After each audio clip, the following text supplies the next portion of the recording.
question number 11, they give us the endpoints of the diameter of a circle. So I've already kind of plotted that. So my circle basically would be going through kind of like this. And these are the endpoints of the diameter. Whoops. Well, anyway, those are the endpoints of my diameter there. The midpoint would be the center of the circle. So we just need the midpoint, x1 plus x2 divided by 2, average of the x's, y1 plus y2, average of the y's. The two x's are 5 and negative 1. We're adding those and dividing by 2. It's going to give us 4 divided by 2, which is 2. And our y's, 6 plus 12 is 18, divided by 2 is 9. So it looks like the center will be at the point 2, comma 9. And that should work out just fine. All right. An area has, a circle has a circumference of 10 pi. In terms of pi, what's the area? Well, area of a circle is pi r squared. Circumference is 2 pi r. So they gave me a circumference, so I'll set 10 pi equal to 2 pi r to figure out what the radius is. To get r by itself, I divide both sides by 2 pi, and that tells me that the radius is going to be just equal to 5. And so then we'll sub that radius back into the area formula. 5 squared is 25. We're going to multiply that by pi, and that would be 25 pi square units. All right, next one, they give us a triangle with those vertices. We want to have the altitude drawn to base AC. So it's basically going to go from point B. Remember, an altitude is perpendicular. It's a height. It's going to be perpendicular to the side containing the base. So we need the slope of this line. The problem is we don't know what that intersection point is. It's not a median, so we can't just use a midpoint formula. However, remember that to create a right angle, the altitude has to have the opposite reciprocal of the line it intersects. I do have enough information to find the slope of that line. So we can do y2 minus y1 for x2 minus x1 with points A and C. So that's going to be negative 1 minus 1 on top, y2 minus y1. And on the bottom, x2 minus x1, it's going to be 4 minus negative 5. And that'll give us negative 2 on top. Minus negative is a plus, so basically negative 2/9. I think that looks like a reasonable answer. And so if this has a slope of negative 2/9, the opposite reciprocal, that would be positive 9 over 2, and that'd be the slope of our altitude.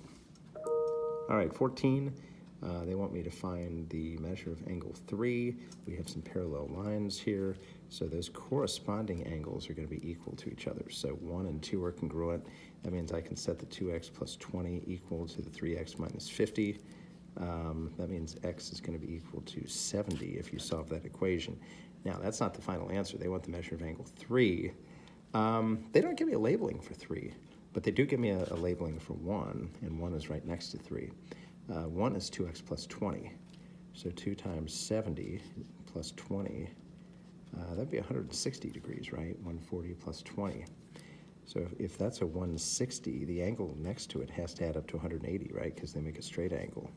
So the measure of angle 3 is going to have to be 20 degrees. All right, 15, solve for x. Find the measure of the two angles. These are alternate exterior angles. The lines forming these are parallel, so those are going to be congruent. So negative 1 plus 14x is going to be equal to 12x plus 17. Let's see, I can add 1 to both sides and get 18. Subtract 12 from both sides and get 2. So it looks like 2x is 18. Looks like x is going to be equal to 9. And if I fill 9 back in here, let's see, 12 times 9 is 108. 108 plus 17, is that, looks like 125 degrees. It's going to be the measure of those angles. Let's see, 14 times 9, it's a little tougher. 9 times 4 is 36. 126 minus 1 is 125. Yeah, it looks like those are both 125. All right, number 16, M is a midpoint. They tell us that A is at 8, negative 3. And they tell us that the midpoint is at negative 5, negative 1. And then we want to find the other endpoint, which would be B. You could work backwards off the formula. I just like to look at the change in x and change in y. The x decreased by 13 here, from 8 down to negative 5. So if I decrease by 13 again, that's going to take me to negative 18. my y increased by 2. If I increase by 2 again, I'll get a positive 1. And then you should be able to check that. Negative 18 and 8, if you average those two numbers, you get negative 5. 1 and negative 3, if you average those two numbers, you get negative 1. So it does look like it checks out. All right. Moving on. I think I'm going to do this on the same video. All right, so this one here, we got a couple problems. CAB is 80 degrees. So let's mark our diagram there. CBA is 60 degrees, and those two angles add up to 140, so I have 40 degrees left for my top angle. It says AE and BD are altitudes, so we have a right angle there, and we're going to have a right angle there. And they want me to find the measure of angle C, which I already did without even reading that. They want me to find the measure of AFB, which is probably going to be a little bit more complicated. Yep. AFB is this angle right here. Okay, we can fill in, if you look at triangle DAB, we've got a 90 and we've got an 80 here. 90 plus 80 is 170. So that means we're going to have a little 10 in here. And that means that this upper angle here is going to be 50, since the whole thing adds up to 60. And I think we can do the same thing going this way. If we look at triangle AEB, we've got a 90 and a 60. A 90 and a 60 add up to 150. And then that's going to leave us with a 30 here, which means that upper part's going to be 50. And we're looking for AFB.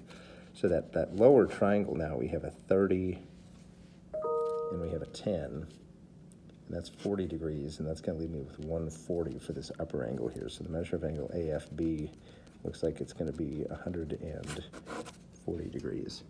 All right? Angle ORS here is 4x plus 6. Angle P is x plus 24, and angle O is 2x plus 4. They want the measure of angle O. Notice that's an exterior angle. These are two they're two remote interior angles, and we know that the exterior angle is equal to the sum of the remote interior angles. So I'm just going to set that exterior angle equal to the 2x plus 4 plus the x plus 24 and just solve that equation.